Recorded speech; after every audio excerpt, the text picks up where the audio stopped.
4 signs that you're a micromanager.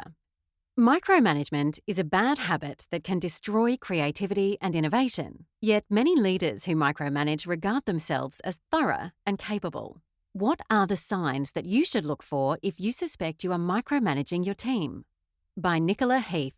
It's easy to spot a micromanager, especially when it's your boss who is breathing down your neck. It's more difficult, however, to recognise if you are the one who is guilty of micromanagement.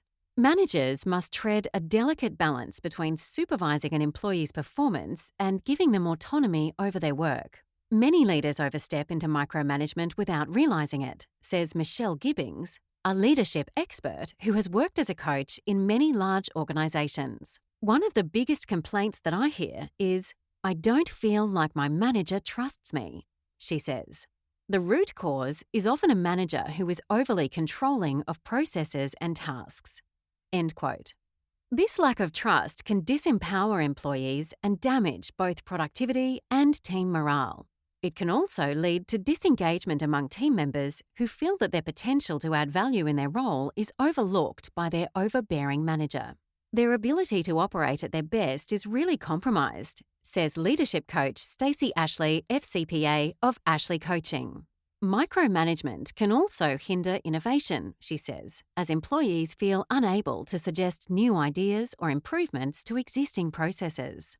1. You need constant updates from your team. If you give your team a specific timeframe in which to complete a task, but feel compelled to check in with their progress multiple times a day, you could be guilty of micromanaging, Ashley says. Continually checking in with employees undermines trust and reduces productivity by interrupting workflow and using up valuable time. Someone who is required to churn out unnecessary progress reports has less time to perform their actual work. 2. You need to know every detail. Paying excessive attention to detail is another hallmark of a micromanager, Ashley says. It is rarely necessary to triple-check every employee's work or be CC'd on every email. Managers who are too detail-oriented get bogged down in minutiae and unnecessarily add to their workloads. 3. You want things done your way. If you find yourself overruling decisions because your way of doing things is the best way, stop. You're micromanaging. You might believe you're offering guidance, but your team probably feels disempowered. It can be difficult for a domain expert who has transitioned into a leadership position to step back from their previously hands-on role. They really know the subject well, Ashley says. As they move up the levels of leadership, it can be very hard to let other people become the expert. End quote. 4. You work crazy hours.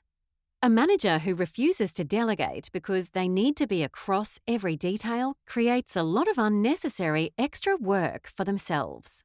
It means that you are spending a lot more time on projects, issues, tasks, and activities that you don't need to get involved with. Gibbings says, a micromanager can often feel highly stressed because they're working incredibly long hours and they're not getting the output that they need. End quote.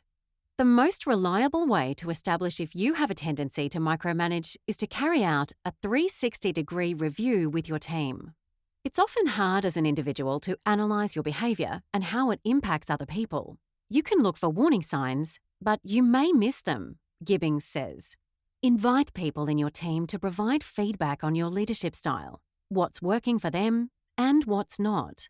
End quote. Make sure that the review is anonymous and assure participants you will act on their feedback in good faith. Your team members are only going to give you feedback if they trust that you're not going to shoot the messenger, she says. Micromanagement often stems from a lack of faith in the ability of others. One solution is to ensure you build a strong team that you feel you can rely on. It's hiring the right people, looking at their skill sets and making sure that you're giving them the right resources and the right coaching so that they can succeed, and then stepping back, Gibbings says. Allow your direct reports leeway to make decisions and exercise responsibility for a project. Give them enough bandwidth to be able to show what they're capable of, she says. From the start, set clear parameters so that every member of the team is working towards a united goal and understands what you expect of them. Gibbings recommends establishing a pre-agreed schedule for checking in on progress and sticking to it. Quote, have weekly one-on-ones or fortnightly catch-ups, whatever framework you need so you can keep in touch with what's going on. End quote. Switch your focus from micro to macro. Let employees do the work they were hired to do, freeing you up to concentrate on top-tier issues such as strategy and business development. If everyone in your team disappoints you, ask why. Either you've hired the wrong people or your expectations are unrealistic. Focus on the outcome, not the process. If an employee takes a different approach to the one you would have taken to achieve the desired goal, don't step in to redirect them.